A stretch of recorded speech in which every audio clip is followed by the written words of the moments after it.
अस्सलाम वालेकुम मुअज़्ज़िज़ दोस्तों। अमेरिका और चीन की आपस की अदावत जैसे जैसे बढ़ने लगी है, वैसे वैसे चाइना ने हमसाया ममालिक के साथ अपनी दिफाई हिकमत अमली को मजबूत करना तेज़ कर दिया है। अमेरिका, जिसने माजी में रूस को कमज़ोर करके टुकड़े टुकड़े करने के लिए पाकिस्तान का इस्तेमाल किया था, की ख्वाहिश है कि अब वो चीन का रास्ता रोकने के लिए इस खित्ते में भारत को इस्तेमाल करे। ऐसी सूरत हाल को देखते हुए चीन भी अपने लिए ख़तरा बनने की कोशिश करने वाले भारत को चारों तरफ से घेरे में लेता जा रहा है। चाइना ने कश्मीर में लद्दाख के इलाके में भारत के लिए बड़ा सरप्राइज़ तैयार कर लिया है, जबकि मकबूजा कश्मीर के अंदर भारतीय फ़ौज को मुजाहिदीन ने नकेल डाल रखी है। भारत कश्मीर में मुजाहिदीन के ख़िलाफ़ हर किस्म की ताकत और फ़िज़ाइया के इस्तेमाल के बावजूद भी नाकामी से दोचार है, और ये भारतीय फ़ौज के पेशा वाराना तरबियत के लिए एक धब्बा है कि चंद मुट्ठी भर मुजाहिदीन भारतीय फ़ौज के लिए दर्द सर बने रहते हैं। अब चीन और भूटान के दरमियान भी दिफाई मुआहदा तय पा गया है, जिससे भारतीय हुकूमत की चीखें आसमान पर सुनाई दे रही हैं। सवाल ये है कि क्या आने वाले वक्त में भूटान चीन की मदद से भारतीय रियासतों पर कब्ज़ा कर सकता है, और क्या चीन मुस्तकबिल करीब में भारत को घेर कर ख़त्म करने की तैयारी में है। इस वीडियो में आपको चीन और भूटान के दिफाई मुआहदे और कश्मीर पर पाकिस्तान और चीन के मुश्तरका लाहे अमल पर अहम मालूमात फराहम करेंगे, और मुस्तकबिल करीब में बनने वाले हालात का एक तजज़िया भी देंगे। साथ साथ भारत में असदुद्दीन अवैसी के पाकिस्तान मुखालिफ बयान पर भी तफसील से बात करेंगे। इसलिए वीडियो को आखिर तक ज़रूर देखें और चैनल को सब्सक्राइब करके इस वीडियो को लाइक करें। नाज़रीन किरामी, भारत के ख़िलाफ़ पाकिस्तान और चीन की कश्मीर पर पॉलिसी वाज़ेह है। चाइना ने भूटान के साथ सरहदी तनाज़ात को हल करने के लिए एक 3 स्टेप मुआहदा कर लिया है। चाइना और भूटान के दरमियान मुफाहमत की ये याददाश्त 14 अक्टूबर 2021 को साइन की गई। इस मुआहदे के बाद भारत को अपनी चिकन नेक पर कब्ज़ा होता हुआ दिखाई दे रहा है।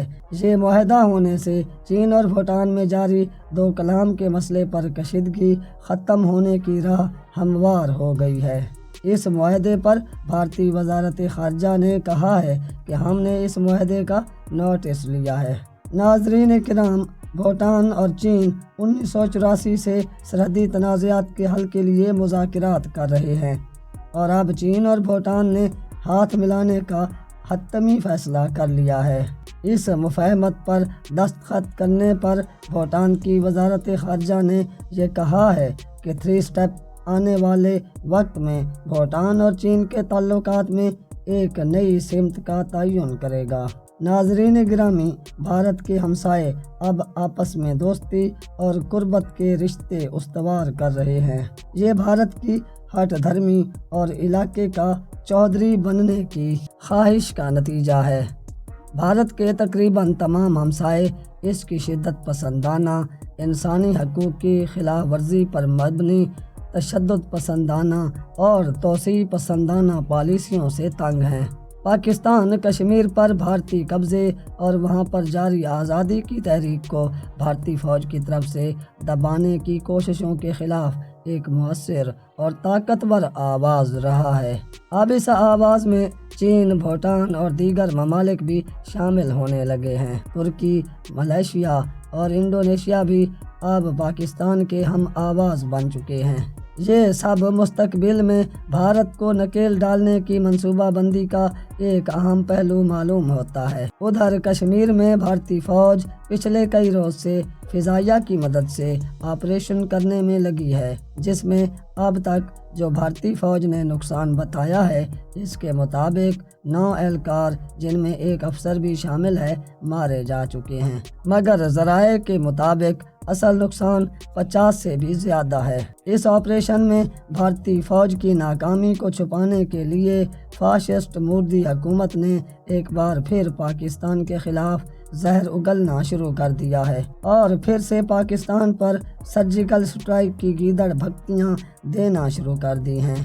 اور تو اور بھارت میں مودی نواز مسلمان نیتا اسد الدین اویسی نے بھی کرکٹ میچ ختم کرنے اور سرجیکل سٹرائک کرنے کی مانگ کی ہے۔ یہ موصوف اویسی حیدرآباد سے ہیں، وہی حیدرآباد جس کا سربراہ انگریزوں کے ساتھ مل کر ٹیپو سلطان سے لڑتا رہا اور اس کے خلاف ملحد اور مشرک جیسے فتوے جاری کرواتا رہا، حالانکہ خود انگریزوں کا ساتھی تھا۔ مطلب حیدرآباد کی سرزمین نے اب تک غدار دین و ملت پیدا کرنے نہیں چھوڑے، جس کی بڑی مثال اسد الدین اویسی کی صورت میں اب بھی موجود ہے۔ محترم ناظرین، آنے والے وقت میں یہ ہو سکتا ہے کہ چین کی مدد سے بھوٹان چکن نیک کے ذریعے بھارت کی 7 ریاستوں پر قبضہ کر لے اور اس کی چکن نیک کو کاٹ دے۔ اگر بھوٹان نے چین کی مدد سے ایسا کرنے کی کوئی کوشش کی، بھارت آنے والے وقت میں کسی بھی ناپاک حرکت کا ارتکاب کرنے کی کوشش کرے گا، اور اسی لیے پاک وطن کے رکھوالے بھی ایسی کسی کوشش کو ناکام بنانے اور دشمن کو منہ توڑ جواب دینے کے لیے چوکنا اور تیار ہیں۔ اب تو پاکستان پہلے سے اور زیادہ مضبوط ہو چکا ہے، کیونکہ پاک فوج HQ-9 air defence missile system کے ساتھ لیس ہے اور اس کی وجہ سے پہلے سے کہیں زیادہ طاقتور اور تیار ہے۔